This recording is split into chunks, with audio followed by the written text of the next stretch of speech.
Hello everyone, what's up, welcome to our YouTube channel. Thank you for like and subscribe. और जिन्होंने channel को subscribe नहीं किया है वो प्लीज़ चैनल को सब्सक्राइब कर दें।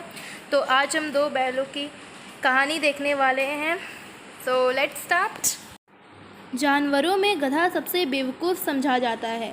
जब हम किसी शख्स को परले दर्जे का अहमक कहना चाहते हैं तो उसे गधा कहते हैं। गधा वाकई बेवकूफ़ है या उसकी सादा लोही और इंतहा दर्जा की कुव्वत ए बर्दाश्त ने उसे एक किताब दिलवाया है। इसका तस्फिया नहीं हो सकता। गाय शरीफ जानवर है मगर सींग मारती है। कुत्ता भी गरीब जानवर है लेकिन कभी कभी उसे भी गुस्सा आ जाता है, मगर गधे को कभी गुस्सा नहीं आता। जितना जी चाहे मार लो, चाहे जैसी खराब सड़ी हुई घास सामने डाल दो, उसके चेहरे पर कभी गुस्सा नाराज़गी नहीं नज़र आएगी। अप्रैल में शायद कभी कुलेल कर लेता हो, पर हमने उसे कभी खुश होते नहीं देखा। उसके चेहरे पर एक मुस्तकिल मायूसी छाई रहती है। सुख दुख नफ़ा नुकसान से कभी उसे साध होते नहीं देखा। ऋषि मुनियों की जिस कदर खूबियाँ हैं सब उसमें बदर्जा अतूम मौजूद हैं, लेकिन आदमी उसे बेवकूफ़ कहता है।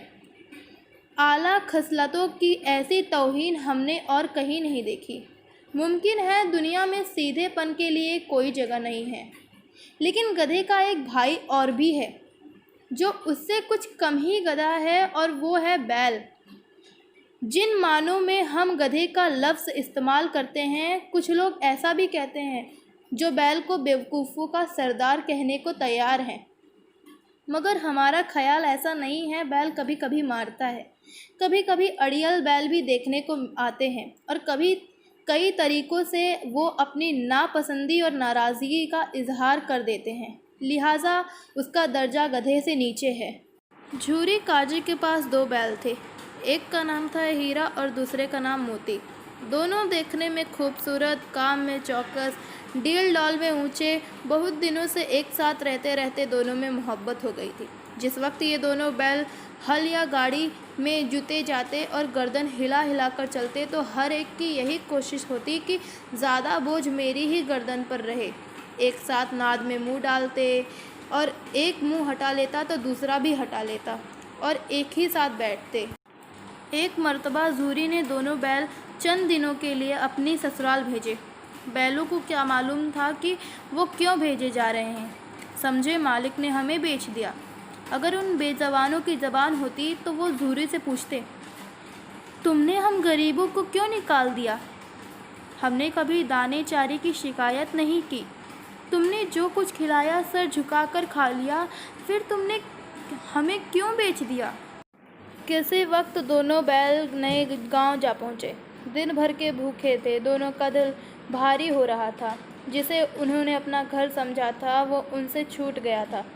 जब गांव में सोता पड़ गया तो दोनों ने ज़ोर मारकर रस्से तुड़ा लिए और घर की तरफ चले।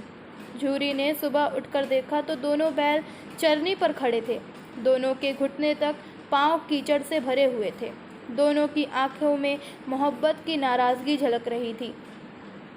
झूरी उन्हें देखकर मोहब्बत से बावला हो गया और दौड़कर उनके गले से लिपट गया। घर और गांव के लड़के जमा हो गए और तालियां बजा बजा कर उनका स्वागत करने लगे। कोई अपने घर से रोटियां लाया, कोई गुड़ और कोई भूसी। झूरी की बीवी ने बैलों को दरवाजे पर खड़ा देखा तो जल उठी। बोली, कैसे नमक हराम बैल हैं, एक दिन भी वहाँ काम न किए, भाग खड़े हुए। झूरी अपने बैलों पर यह इल्ज़ाम बर्दाश्त न कर सका। बोला, नमक हराम क्यों है? चारा न दिया होगा तो क्या करते? औरत ने तिनक कर बोला, बस तुम ही बैलों को खिलाना पिलाना जानते हो, और तो सभी पानी पिला पिला कर रखते हैं। दूसरे दिन झूरी का साला, जिसका नाम गया था, झूरी के घर आया और बैलों को दोबारा ले गया। अब कि उसने गाड़ी में जोता। शाम को घर पहुंचकर गया ने दोनों बैलों को मोटी रस्सियों से बांधा और फिर वही खुश्क भूसा डाल दिया। हीरा और मोती इस बर्ताव से आदी न थे। झूरी उन्हें फूल की छड़ी से भी न मारता था। यहाँ मार पड़ी, उस पर खुश्क भूसा, नाद की तरफ आँख भी न उठाई। दूसरे दिन गया ने बैलों को हल में जोता, मगर उन्होंने पाँव न उठाया। एक मर्तबा जब उस जालिम ने हीरा की नाक पर डंडा जमाया तो मोती गुस्से के मारे आपे से बाहर हो गया।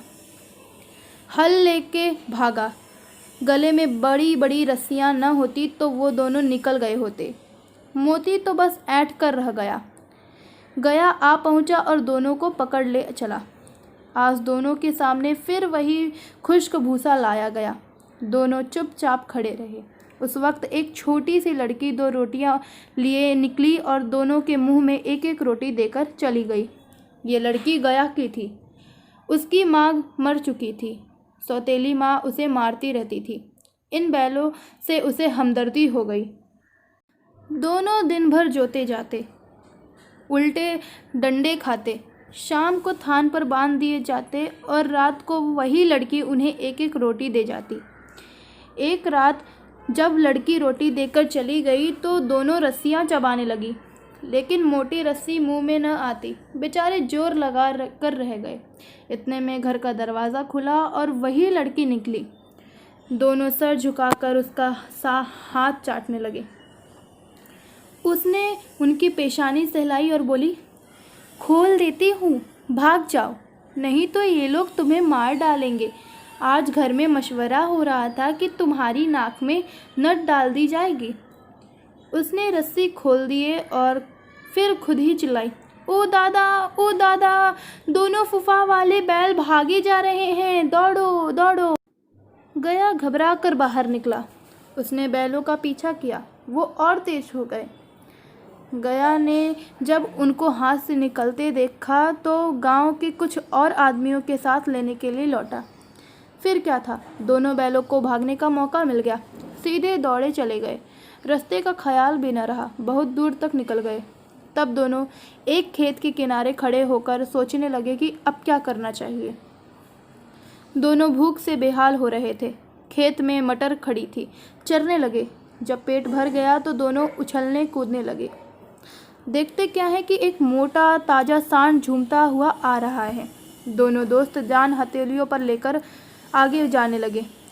जू ही हीरा झपटा, मोती ने पीछे से हल्ला बोल दिया।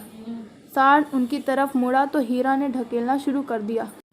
दोनों फतह के नशे में झूमते चले जा रहे थे।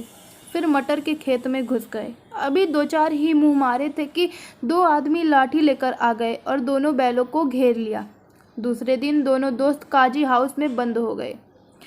उनके ज़िंदगी में पहला मौका था कि खाने को तिनका भी ना मिला।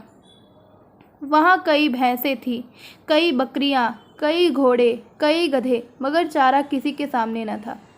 सब जमीन पर मुर्दों की तरह पड़े थे। रात को जब खाना ना मिला तो हीरा बोला, मुझे तो मालूम होता है कि जान निकल रही है। मोती ने कहा, इतनी जल्दी हिम्मत ना हारो भाई, यहाँ से भागने का कोई तरीका सोचो। बाड़े की दीवार कच्ची थी। हीरा ने अपने नुकीले सिंग दीवार पर मारना शुरू कर दिए। फिर दौड़ दौड़ कर दीवारें से टकराने लगे। टक्करों की आवाज़ सुनकर काजी हाउस का चौकीदार लालटेन लेकर निकला। उसने जो ये रंग देखा तो दोनों को कई डंडे रसीद किए और मोटी रस्सी से बांध दिया गया। हीरा और मोती ने फिर भी हिम्मत न हारी। फिर उसी तरह दीवारों में सिंग लगाकर जोर करने लगे। आखिर दीवार गिर गया। दीवार का गिरना था कि जानवर उठ खड़े हुए। घोड़े, भेड़, बकरियां, भैंसे सब भाग निकले। हीरा मोती रह गए। सुबह होते होते मुंशियों, चौकीदारों और दूसरे मुलाजमीन में खलबली मच गई। उसके बाद उनकी भी खूब मरम्मत हुई। अब और मोटी रस्सी से बांध दिया गया। 1 हफ्ते तक दोनों बैल वहाँ बंधे पड़े रहे। खुदा जाने काजी हाउस के आदमी कितने बेदर्द थे। किसी ने बेचारों को एक तिनका भी न दिया। एक मर्तबा पानी दिखा देते थे, ये उनकी खुराक होती। दोनों कमज़ोर हो गए। हड्डियाँ निकल आई। एक दिन बाड़े के सामने डुगडुगी मचने लगी। दोपहर होते होते 40-50 आदमी जमा हो गए। तब दोनों बैल निकाले गए। लोग आकर उनकी सूरत देखते और चले जाते। उन कमज़ोर बैलों को कौन खरीदता। इतने में एक आदमी आया जिसकी आंखें सुर्ख थी। वो मुंशी जी से बातें करने लगा। उसकी शक्ल देखकर दोनों बैल कांप उठे। नीलाम हो जाने के बाद दोनों बैल उस आदमी के साथ चले। अचानक उन्हें ऐसा मालूम हुआ कि ये रास्ता देखा हुआ है। हाँ, इधर ही से तो गया, उनको अपने गांव ले गया था। वही खेत, वही बाग, वही गांव। अब उनकी रफ्तार तेज होने लगी। सारी थकान, सारी कमजोरी, सारी मायूसी रफा हो गई। अरे, ये तो अपना खेत आ गया। ये अपना कुआं है जहाँ हर रोज पानी पिया करते थे। दोनों मस्त होकर कुलेल करते हुए घर की तरफ दौड़े और अपने थान पर जाकर खड़े हो गए। वो आदमी भी पीछे पीछे दौड़ आया। झूरी दरवाजे पर बैठा खाना खा रहा था। बैलों को देखते ही दौड़ा और उन्हें प्यार करने लगा। बैलों की आंखों में आंसू बहने लगे।